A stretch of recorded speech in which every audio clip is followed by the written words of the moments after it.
मैंने बोला था पाकिस्तान टीम को बैग्स अनपैक करने की ज़रूरत ही नहीं है। आपने जाना है, उनको खिलाना है, उनकी प्रैक्टिस करवानी है, खुद टूर्नामेंट से बाहर होना और वापस आ जाना है, और यही हुआ है। अप्रोच नज़र ही नहीं आ रही, इंटेंट नज़र ही नहीं आ रही, कॉन्फिडेंस कहाँ पे है, लड़के किस सोच के साथ खेल रहे थे। अगर आप पहले बैटिंग कर रहे हैं तो आपके माइंड में क्या टारगेट है कि आपने दूसरी टीम को कितना टारगेट देना है। अगर आप बॉलिंग कर रहे हैं तो अग्रेशन कहाँ पे है, अटैकिंग माइंडसेट कहाँ पे है, अटैकिंग बॉलिंग कहाँ पे है, डिफेंसिव माइंडसेट के साथ खेला जा रहा है। मैच जीतने की कोशिश ही नहीं की जा रही। पिछले 4-5 साल में टीम का इतना बुरा हाल हुआ है, इसका जिम्मेदार कौन है? आज टीम जिस नहज पर पहुंची है, इसका जिम्मेदार कौन है? 2021 के वर्ल्ड कप में हमारी टीम की परफॉर्मेंस बहुत अच्छी थी। उसके बाद 2022 के वर्ल्ड कप में नेदरलैंड की वजह से हम आगे गए थे, दूसरे राउंड में गए थे। 2023 के वर्ल्ड कप में भी पहले राउंड में बाहर, 2024 के वर्ल्ड कप में भी यूएसए जैसी टीम से हारकर पहले राउंड में बाहर। तो इस सब का जिम्मेदार कौन है? टीम की इतनी बुरी हालत क्यों है? आज हम उस पर बात करते हैं। अगर इंडिया पाकिस्तान के मैच की बात करें तो टॉस जीतकर पहले रिजवान साहब ने बैटिंग का फैसला किया, ये जानते हुए भी कि ट्राई सीरीज में आपने जो रायता फैलाया था पहले बैटिंग करते हुए, आपकी स्ट्रेंथ का आपको पता था।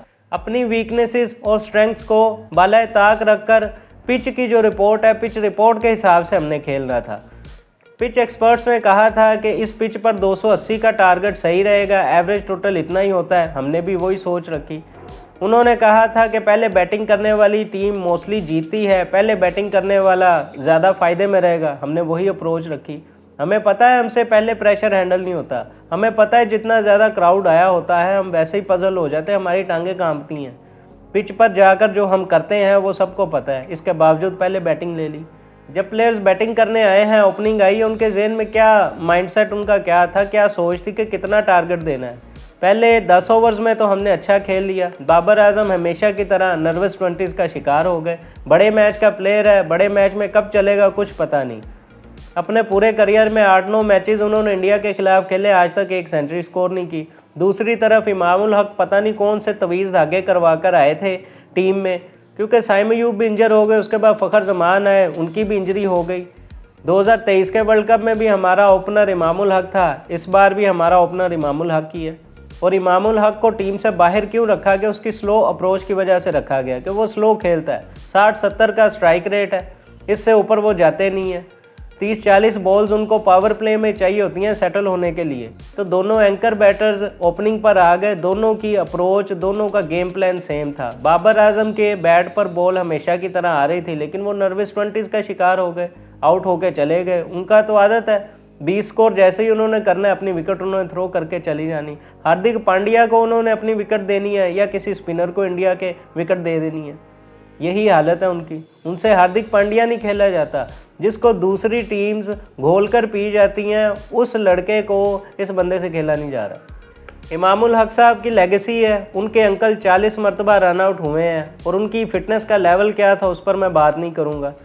इमामुल हक साहब भी 8वीं-9वीं मरतबा अपनी विकेट खुद ही थ्रो कर गए हैं, रन आउट हो गए हैं।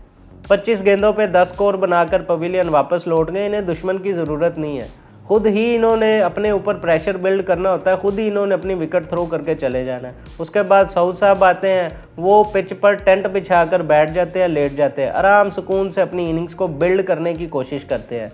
रिजवान साहब आते हैं, वो भी एंकर करने की कोशिश करते हैं। 80 गेंदें खेल कर 40 स्कोर बनाते हैं। जब हिटिंग की बारी आती है 1-2 हिट्स करके आउट हो जाते हैं। नज़र ये आ रहा था कि ये थके हुए हैं, शॉट्स खेलने की ट्राई नहीं कर रहे, अपनी विकेट देने की ट्राई कर रहे हैं। उनको कह रहे हैं कि भाई विकेट ले लो, मैं थक गया हूँ, 80-85 गेंदें मैंने खेली, बहुत है। अवाम से जो बैकलैश आना मैं इतना ही बर्दाश्त कर सकता हूँ, इससे ऊपर नहीं मैं जा सकता। आप कैप्टन थे, आपने फ्रंट से लीड करना था, अच्छा लीड किया भाई, रिवर्स गियर में डाला हुआ था टीम को। सऊद शकील साहब, जिनके बारे में कहा जा रहा है कि उन्होंने अच्छी 50 स्कोर की है, इनिंग्स को बिल्ड कर रहे थे। भाई पिच इनिंग्स बिल्ड करने वाली थी ही नहीं, लेकिन आप तो इनिंग्स ही बिल्ड करोगे, क्योंकि अप्रोच ही हमारी 240 वाली थी। इस पिच पर एवरेज टोटल 247 बताया जा रहा था, टीम उसी सोच के साथ खेल रही थी। सलमान आगा के बारे में क्या बात करें, रीसेंट परफॉर्मेंसेस उनकी अच्छी हैं, अच्छा प्लेयर है, सेंस के साथ खेलता है, नहीं चला कोई बात नहीं। उसके बाद तैयब ताहिर पिछले 5 मैचेस में सेम एक ही तरीके से आउट हो रहे हैं, 2-4 गेंदें खेलेंगे वापस चले जाएंगे। खुशदिल शाह, जिसकी सिलेक्शन को लेकर काफ़ी ज़्यादा क्वेश्चंस थे, उसने अपनी सिलेक्शन को पिछले मैच में भी जस्टिफाई किया, इस मैच में भी वही कोशिश करता हुआ नज़र आया। अब पाकिस्तान की स्लो अप्रोच आप देखें कि इंडिया के खिलाफ हम खेल रहे हैं, पिच खुद आपकी मदद कर रही है, खुद ही स्कोर आ रहा है। पहले ओवर में 5 वाइड्स शमी ने कर दी थी, 12 गेंदों का उसने ओवर किया। आपको चाहिए था उस पर चढ़कर आते, लेकिन क्या हुआ, पूरी इनिंग में हमारी टीम ने 20 चौके भी नहीं मारे। और 41वें ओवर में खुशदिल शाह, जिसकी सिलेक्शन पर लेकर इतने ज़्यादा सवाल है उसकी सिलेक्शन को लेकर, उसने एक छक्का हिट किया और पूरी इनिंग में बस वही 6 है। जब हमारी टीम फील्डिंग में आती है, 242 का टारगेट बोर्ड पर लगा हुआ है, उनकी बॉडी लैंग्वेज आप देख लें। कहा जा रहा था कि शाहीन अफरीदी ने 3 बैट्स स्टंप्स के अंदर रख कर प्रैक्टिस किया है इन स्विंग यॉर्कर का, कि उन्होंने किस तरह से शर्मा को आउट करना है। बहुत अच्छा उन्होंने आउट किया, उसी तरह से आउट किया, एस्थेटिक्स मिल गए। बाकी प्लेयर्स के बारे में क्या प्लान था, बाकी प्लेयर्स को आपने किस तरह से आउट करना था। शुभमन गिल के लिए कोई प्लान था, कोहली, अय्यर, हार्दिक पांड्या, किसी के लिए कोई प्लान था आपका? कोई प्लान नहीं था। आपने 41वें ओवर में पहला 6 हिट किया था, रोहित शर्मा ने दूसरे ओवर में पहला 6 हिट कर दिया। उनकी अप्रोच और आपकी अप्रोच में ज़मीन आसमान का फ़र्क था। जब हमारी टीम बैटिंग कर रही थी लग रहा था कि बॉलिंग पिच है, बैटिंग पिच है ही नहीं। जैसे ही उनकी टीम बैटिंग करने आई है लगा है कि बैटिंग पिच है, बॉलिंग पिच है ही नहीं। शुरू से हमारा यही है, 50 साल से हमारी क्रिकेट इसी तरह से चल रही है। हमारे प्लेयर्स आज भी 1990 में फंसे हुए हैं। अब यहाँ पे बात आती है अप्रोच की, कॉन्फिडेंस की। हमारे प्लेयर्स तो एस्थेटिक्स बनाने जाते हैं, हमारे प्लेयर्स तो फैन बॉयज़ है। अग्रेशन नज़र नहीं आता, ना बैटिंग में कोई अग्रेशन है, ना बॉलिंग में कोई अग्रेशन है। जब हमारी टीम बैटिंग कर रही होगी इतने ज़्यादा प्रेशर में होंगे कि खुद ही डॉट्स किए जाएंगे। पिछले मैच में न्यूजीलैंड के खिलाफ पाकिस्तान ने 161 डॉट्स किए थे, इस मैच में 147 डॉट्स किए हैं। क्या लर्न किया है भैया आपने? सीखने ही जाते हो ना, किस प्रोसेस से गुजर रहे हो भाई, कब सीखना है आपने? इंडिया के खिलाफ नॉकआउट गेम है आपके लिए, डू और डाई सिचुएशन है। अगर हारेंगे आपको पता था आपने बाहर हो जाना। 147 डॉट्स। मोहम्मद रिजवान का खुद ये कहना था कि हमें पता है ये डू और डाई मैच है, वो खुद सबसे ज़्यादा गेंदें खाकर आ गया, उसको पता ही नहीं था कि कैसे खेलना है। सऊद शकील की भी जो शॉट्स थी वो किस तरह से शॉट्स खेल रहा था, कॉन्फिडेंस नज़र ही नहीं आ रहा, फुटवर्क ही नहीं है उस लड़के का। एक 50 उसने स्कोर कर दी है, अब पूरे 1 साल के लिए वो टीम में फिट हो गया, अब पूरा 1 साल उसे खिलाया जाएगा। अगर प्लेयर्स की फ़िटनेस की बात करें तो प्लेयर्स की फ़िटनेस का ये हाल है कि जब एक स्लिप लगाते हैं टूर्नामेंट से बाहर हो जाते हैं। फ़खर जमान ने एक स्लिप लगाई, टूर्नामेंट से बाहर हो गए। इससे ज़्यादा फ़िटनेस पर क्या बात करें। फ़िटनेस टेस्ट ही प्लेयर्स से क्लियर नहीं होते, और फ़िटनेस टेस्ट कोई इतना हार्ड टेस्ट है नहीं। इंडिया वालों ने योयो टेस्ट रखा हुआ है, आपके तो शायद वो भी नहीं है। कहा जाता है ग्लेन फिलिप्स एक दिन में 800 पुशअप्स लगाता है। मैं कहता हूँ पूरे 1 साल में हमारी पूरी टीम 800 पुशअप्स नहीं लगा सकती। फिटनेस लेवल आप देख लें। उस प्लेयर को मौजूदा एरा का सुपरमैन कहा जा रहा है, जॉन्टी रोड्स कहा जा रहा है इस एरा का। इतनी अच्छी वो फील्डिंग करता है। हमारे प्लेयर सीधे सीधे कैच छोड़ देंगे। प्लेयर्स का एग्रेशन ही नहीं है, प्लेयर्स में इंटेंट नज़र नहीं आती। असल में इनको जो कहा जाता है कि भाई इंटेंट दिखाओ, इंटेंट दिखाओ, उनको कोई उर्दू में बताए कि कोशिश करनी है, जाकर वहाँ पे गुस्से से खेलना है, गुस्सा दिखाना है, आंखें दिखानी है। जब आप इंटेंट कहते हैं वो इंटरनेट समझते हैं, वो उसी टाइम फ़ोन चेक करते हैं, अरे मेरा इंटरनेट तो आ रहा है, मैंने तो 6 महीने का पैकेज लगाया है। जब आप अंडर मैट्रिक प्लेयर्स को इतने बड़े लेवल पर ले आओगे तो फिर यही होगा। ना उनको बोलना आता है, इंग्लिश की तो चलो आप बात छोड़ ही दो, उर्दू में भी कम्युनिकेट करना नहीं जानते। जब उनसे सवाल होगा हारे क्यों, जब उनसे सवाल होगा कि एग्जीक्यूशन क्या थी, आपकी प्लान्स क्या थे, वो तबलीग करना शुरू हो जाते हैं। हर जगह पे वो यही कहते हैं ऊपर से मदद नहीं हुई, इस वजह से हम हार गए। अब यहाँ पे सवाल ये आता है कि क्या प्लेयर्स की पहली प्रायोरिटी क्रिकेट है? मेरे ख्याल से उनकी दूसरी प्रायोरिटी भी क्रिकेट नहीं है, तीसरी प्रायोरिटी है शायद क्रिकेट। पहली प्रायोरिटी तो आपको इंटरनेट पर नज़र आ ही रही होगी, किसी की सपोर्ट में ट्वीट्स करना। दूसरी प्रायोरिटी है तबलीग करना, और तीसरी प्रायोरिटी उनकी क्रिकेट है। जब आपकी प्रायोरिटी ही क्रिकेट नहीं है, पहली जो काम आपका है ग्राउंड में जाकर जो आपने करना है, जब आपकी प्रायोरिटी ही वो नहीं है तो आप किस तरह से परफॉर्म करोगे? 22 साल के बच्चे को, अंडर मैट्रिक बच्चे को आप इतना बड़ा स्टेज दे देते हैं, उसको ग्रूम नहीं करते, उसकी स्टडीज़ पर काम नहीं किया जाता, मीडिया में कैसे फेस करना है, मीडिया से कैसे बात करनी है, उस पर काम नहीं किया जाता, उसे एग्रेशन नहीं सिखाया जा रहा। फास्ट बॉलर्स भी हमारे ऊपर से मदद का इंतज़ार कर रहे हैं।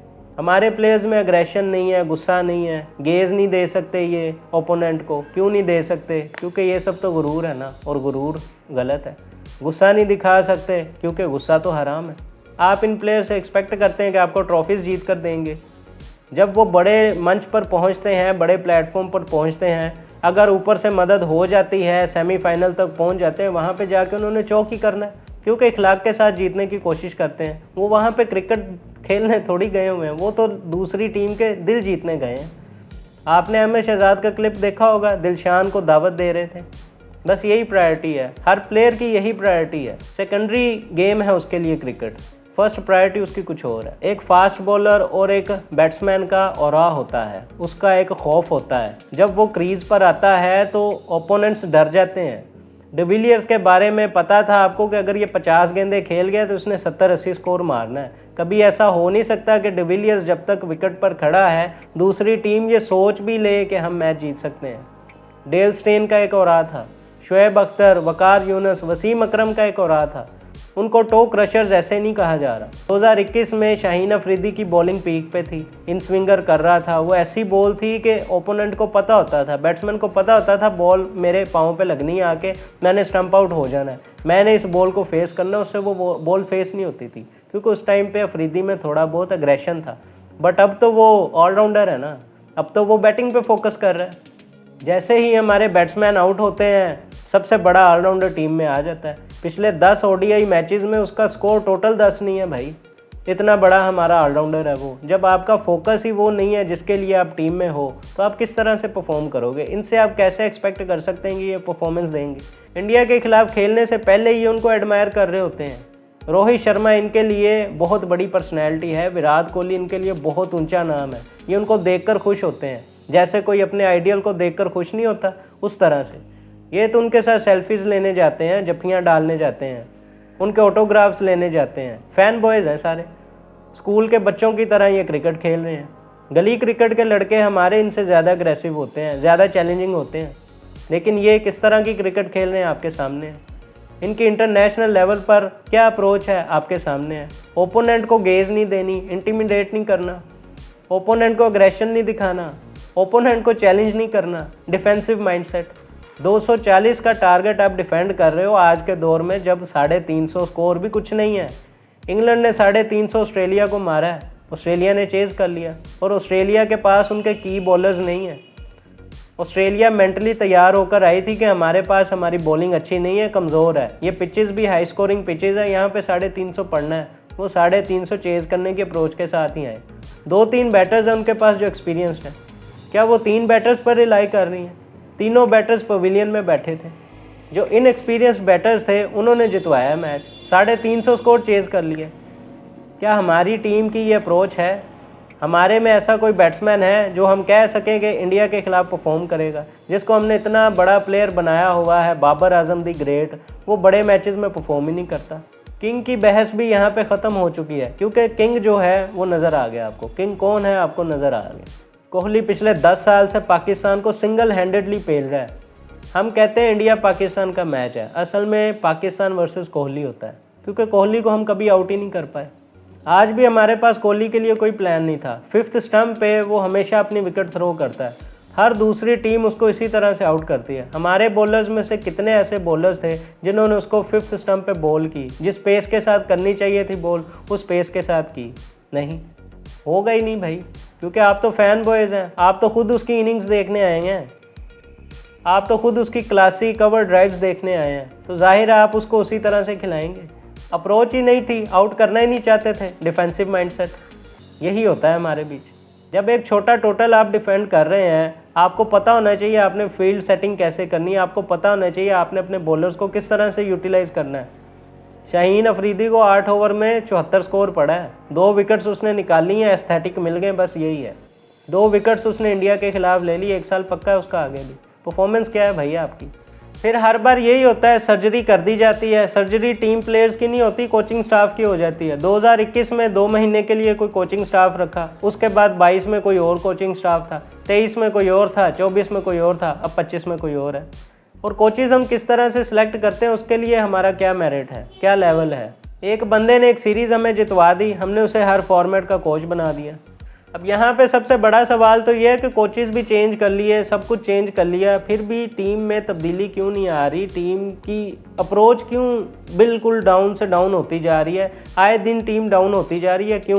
क्योंकि भाई प्लेयर्स ही ये हैं हमारे पास। पिछले 4-5 साल से अफरीदी की रिप्लेसमेंट है, बाबर आजम की रिप्लेसमेंट है, रिजवान की रिप्लेसमेंट है। कोहली के लिए पीछे डगआउट में बैठा हुआ बंदा श्रेयस अय्यर उसकी रिप्लेसमेंट है जो आज उसके साथ खेल रहे हैं। जायसवाल शर्मा की रिप्लेसमेंट है। T20s में तो ये दोनों प्लेयर्स रिटायर्ड हैं। इनके अपने दौर में शायद 250 नहीं बना था, जैसे ही ये रिटायर हुए उनकी टीम 250 तक जा रही है। T20 में तो इंडिया को कोई पकड़ ही नहीं सकता, ऑस्ट्रेलिया भी नहीं पकड़ सकती। ये हालात हैं उनके। इतना ऊपर उनका क्रिकेट का लेवल चला गया, उनका कॉन्फिडेंस लेवल, उनमें एग्रेशन है, इंटेंट नज़र आती है। आपके अंदर क्या है? कुछ भी नहीं। बस आपने एडमायर करना है, आइडियलाइज करना है सबको, क्योंकि हमारा मसला ही आइडियोलॉजी का है। गेम में भी हमने आइडियोलॉजी घुसाई हुई है। जहाँ पे आपने परफॉर्म करना है, अगली टीम को चैलेंज करना है, वहाँ पे हम अपनी आइडियोलॉजी प्रमोट कर रहे हैं। हमेशा जब भी कोई बड़ी टूर्नामेंट आती है, पाकिस्तान में तजुर्बे की बेस पर सिलेक्शन की जाती है। पिछले 8-9 महीने से जो टीम एक बनाई हुई थी, उसमें से एक प्लेयर ही बाहर हुआ है, सारी की सारी टीम लपेट कर साइड पे फेंक दी, क्योंकि इनएक्सपीरियंस साइड थी। उसी इनएक्सपीरियंस साइड ने साउथ अफ्रीका को पहली दफ़ा वाइट वॉश किया। साउथ अफ्रीका ने उसी इनएक्सपीरियंस साइड ने ऑस्ट्रेलिया में जाकर सीरीज़ जीती हैं, लेकिन वो इनएक्सपीरियंस साइड टूर्नामेंट का हिस्सा नहीं बन सकती। चैंपियन ट्रॉफी नहीं वो खेल सकती। चैंपियन ट्रॉफी के लिए हमें तजुर्बे की ज़रूरत है। अब जो तजुर्बे आपने किए हैं, जो तजुर्बा लेकर आए हैं, उसने हमें क्या दिया है? इमामुल हक कितना तजुर्बेकार प्लेयर, परफॉर्मेंस क्या है? बाबर आजम तजुर्बा, किधर है परफॉर्मेंस? रिजवान, सऊद शकील, तजुर्बे, किधर है परफॉर्मेंस? एक को एक्सपीरियंस की बेस पर आप लेके आए हो, 2 मैचेस हो गए, उसे खिलाया ही नहीं। जिस पर सबसे ज़्यादा आवाम को रिजर्वेशंस थी, उसको आवाम के प्रेशर पर खिलाया नहीं जा रहा। बाकियों की परफॉर्मेंस क्या है? अब भी सारा मलबा खुशदिल शाह पर डाल दिया जाएगा, क्योंकि उसने एक कैच ड्रॉप कर दिया था। सारा मलबा इन्हीं पर डाल दिया जाएगा। जब आप 40 ओवर्स तक टुक टुक खेलोगे, 150 की अप्रोच रखोगे, तो भाई आखिरी 10 ओवर्स में आपकी टीम कैसे परफॉर्म करेगी? जब आपने पहली बॉल से छक्का हिट करने की सोच रखी होगी, तो कैसे परफॉर्म करेगी 40वें ओवर में आपकी टीम? 150 स्कोर से आप 300 स्कोर तक तो नहीं ले जा सकते। आखिरी 10 ओवर में आपकी टीम 150 स्कोर तो मार ही नहीं सकती, खा ज़रूर सकती है। हमारे बॉलर्स की यहाँ पे सेंचुरीज़ हो रही हैं, जबकि दूसरी टीम्स में बैटर्स सेंचुरी कर रहे हैं। हर मैच में आपको दूसरी टीम की तरफ से सेंचुरी देखने को मिल रही है, उनके प्लेयर्स की तरफ से। हमारे बॉलर्स की सेंचुरियाँ हो रही हैं। बैटर्स तो हमारे 60s में भी नहीं जाते, 70s में भी नहीं जाते, लेकिन 60s और 70s के टाइम में खेल रहे हैं, उस टाइम जोन में है। हमारा मल्टीवर्स ही वो है। हम अभी भी 90s की क्रिकेट खेल रहे हैं। असल मसला सिस्टम का है। प्लेयर्स को बताया ही नहीं जाता कि उन्होंने क्या अप्रोच अपनानी है। आपका जो लोकल स्ट्रक्चर है वो बिल्कुल फेल्ड है। हर 2 साल बाद लोकल स्ट्रक्चर को चेंज कर दिया जाता है, सारा सिस्टम लपेट कर फेंक दिया जाता है। जैसे ही नया चेयरमैन आता है, उसने अपने तजुर्बे करने होते हैं, अपने तजुर्बों की बेस पे सारा स्ट्रक्चर लपेट कर फेंक देगा, बाद में बर्बाद हो जाएगा। जैसे ही नया चेयरमैन आएगा, फिर ज़ीरो से स्टार्ट करो। क्यों? हमारे प्लेयर्स लोकली बहुत अच्छा परफॉर्म करते हैं, डोमेस्टिक लीग्स में बहुत अच्छा परफॉर्म करेंगे। 4-4, 6-6 हज़ार रन उन्होंने लगाए होंगे। 12 मैचेस खेलते, उसमें से 10 मैचेस में, 8 मैचेस में सेंचुरी स्कोर करेंगे। लेकिन जैसे इंटरनेशनल लेवल पर आते हैं, क्यों उनसे परफॉर्म नहीं होता? क्यों वहाँ पर वो फेल हो जाते हैं? रीज़न है एग्रेशन की, रीज़न है माइंडसेट की, रीज़न है जो लोकल स्ट्रक्चर हमने बनाया उसमें जी हजूरी चलती है। ऑर्डर को फॉलो करना है आपने। पूरे पाकिस्तान का सिस्टम ही ऑर्डर पे है भाई। यहाँ पे डंडे से ही सब कुछ होता है। डिसिप्लिन तो है नहीं, असूल तो है नहीं। यहाँ पे डिसिप्लिन का मतलब है ऑर्डर को फॉलो करना। यहाँ पे बड़े छोटे का अदब सिखाया जाता है कि बड़ों के आगे आपने बोलना नहीं है, सवाल नहीं करना। प्लेयर की स्किल को जब आप पहचानते हैं तो उसको पॉलिश करके उस पर वर्क करना पड़ता है। क्या हमारे यहाँ टाइम है किसी के पास? हम तो बिजी इतने, क्योंकि हमारी फर्स्ट प्रायोरिटी क्रिकेट थोड़ी है। स्ट्रक्चर का मसला है। डोमेस्टिक स्ट्रक्चर हमारा बिल्कुल तबाह बर्बाद है। यही वजह है जब बड़ी टूर्नामेंट्स आती हैं, दूसरे मुल्कों की डोमेस्टिक लीग्स की बेस पे प्लेयर्स की सिलेक्शन कर लेते हैं, अपने डोमेस्टिक स्ट्रक्चर से प्लेयर को नहीं उठाते। हमारी टेस्ट टीम 2 प्लेयर्स के सहारे चल रही है। हमारी वनडे की टीम 1 प्लेयर के सहारे थी, वो इंजर हो गया, दूसरे को बीच में लेके आए, उसी के सहारे थी। जैसे ही वो इंजर हुआ है, टीम तितर बितर हो गई। T20 की टीम का तो बेड़ा गर्क हो ही चुका है, उसमें तो हमने रिकॉर्ड कायम कर दिया है। असल में मसला डोमेस्टिक स्ट्रक्चर का है, स्टैंडर्ड्स का है। जिस दौर की हम क्रिकेट खेल रहे हैं वो आजकल चलती ही नहीं है। किसी एक्स क्रिकेटर ने यह कहा कि 29 साल के बाद पाकिस्तान में एक इवेंट आया है। 29 साल तक पाकिस्तान क्रिकेट से कट ऑफ रहा है, इसीलिए प्लेयर्स को पता नहीं है कि दूसरी टीम्स कितनी हाई क्लास क्रिकेट खेल रही हैं। 350 स्कोर की अप्रोच के साथ वो खेल रही है। सर अगर आपको फ़ोन यूज़ करना नहीं आता, व्हाट्सएप का नहीं पता या इंटरनेट का नहीं पता, तो इसका ये मतलब नहीं है कि पूरा पाकिस्तान ऐसे ही है, आपके सभी प्लेयर्स ऐसे ही हैं। इंटरनेट का टाइम है, 2 सेकंड में एक क्लिप निकल आती है, देख लिया करो। पूरा मैच निकल आता है, हाइलाइट्स निकल आती हैं, एक क्लिक पे सब कुछ है आपके पास। असल मसला अप्रोच का है, माइंडसेट का है। हमारा माइंडसेट ही डॉगमेटिक माइंडसेट है, क्योंकि हमें डिसिप्लिन सिखाया जाता है, ऑर्डर में रहना सिखाया जाता है, जी हजूरी सिखाई जाती है, पर्ची सिस्टम है, सिफारिशें चलती हैं। जो भी प्लेयर ऑर्डर को फॉलो करेगा, जी हजूरी करेगा, आपके साथ चलेगा, आपका हर ऑर्डर मानेगा, उसे टीम में शामिल कर लिया जाएगा। मेरिट तो है नहीं, माइंडसेट का मसला है। अग्रेशन कहाँ से आएगा? जी हजूरी वाले अग्रेशन तो नहीं दिखा सकते। जब आपने तबलीग ही करनी है तो अग्रेशन कहाँ से आएगा? जब आप अग्रेशन को, गुस्से को हराम समझते हो, अग्रेशन दिखाना, इंटिमिडेट करना, गेज देना ओपोनेंट्स को, इसको आप गुरूर समझते हो, और गुरूर तो बुरा होता है। जब आपकी अप्रोच ही है तो आप किस तरह से क्रिकेट में आगे बढ़ेंगे? आपकी अप्रोच ही इखलाक के साथ जीतने की है। ये गेम इखलाक की है ही नहीं भाई। इखलाक वाला चूरन कहीं और बेचो जाकर। यहाँ पे आपने क्रिकेट खेलनी है, क्रिकेट में परफॉर्मेंसेज होती हैं, एग्रेसिव माइंडसेट होता है। हमारा माइंडसेट ही डॉगमेटिक है। आज अगर आप ये समझते हैं कि पाकिस्तान की क्रिकेट बुरी तरह से एक्सपोज हो चुकी है या पूरी तरह से एक्सपोज हो चुकी है, तो मैं समझता हूँ 1 साल पहले एक्सपोज हो चुके थे हम। जब हम जिम्बाब्वे से आ रहे थे, जब हम यूएसए जैसी टीम से आ रहे थे, तभी हम एक्सपोज हो चुके थे। लेकिन तब भी बस सर्जरी की धमकियाँ लगाई गई थी, सर्जरी की नहीं गई।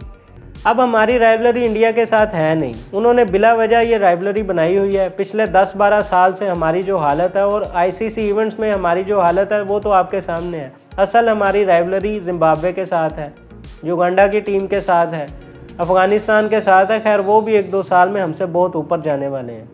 और हमारी राइवलरी बांग्लादेश के साथ है। बस इन टीम्स के साथ खेलें, इनके साथ आप राइवलरी देखें, इसको एंजॉय करें, दैट्स इट। हमारी अप्रोच यही है, इससे ज़्यादा हम कर नहीं सकते, क्योंकि हो नहीं पाएगा।